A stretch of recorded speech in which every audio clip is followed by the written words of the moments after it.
On a des penseurs économiques, Friedman, Hayek, qui donnent une théorie de rechange, disant moins il y a d'États, mieux on se porte. Et la conjonction d'événements nouveaux et de théories nouvelles donne un changement de paradigme. Hayek pensait qu'un État fort était une menace pour la liberté.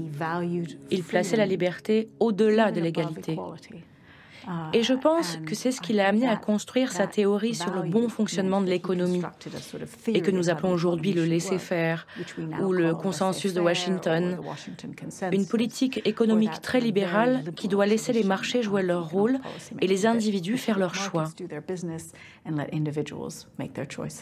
Son célèbre livre « La route de la servitude » a eu une grande influence sur Margaret Thatcher ainsi que sur Ronald Reagan.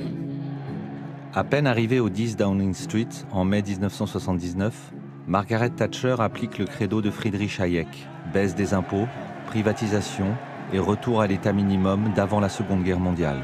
There is now work to be done.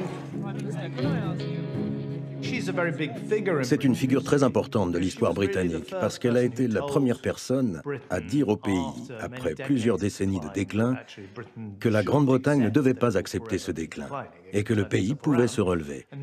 Mais que pour cela, et elle l'a annoncé sans prendre de gants, il faudrait avaler des pilules amères, réformer l'industrie, la fiscalité et les dépenses de l'État.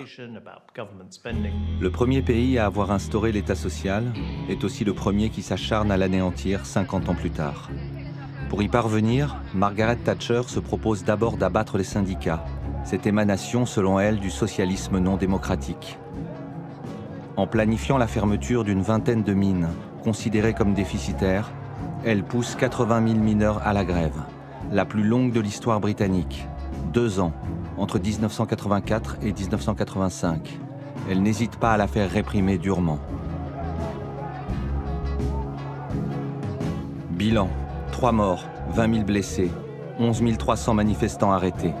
Plus d'un siècle de culture ouvrière et syndicale est étouffé, sans que le reste de la population ne se montre très solidaire.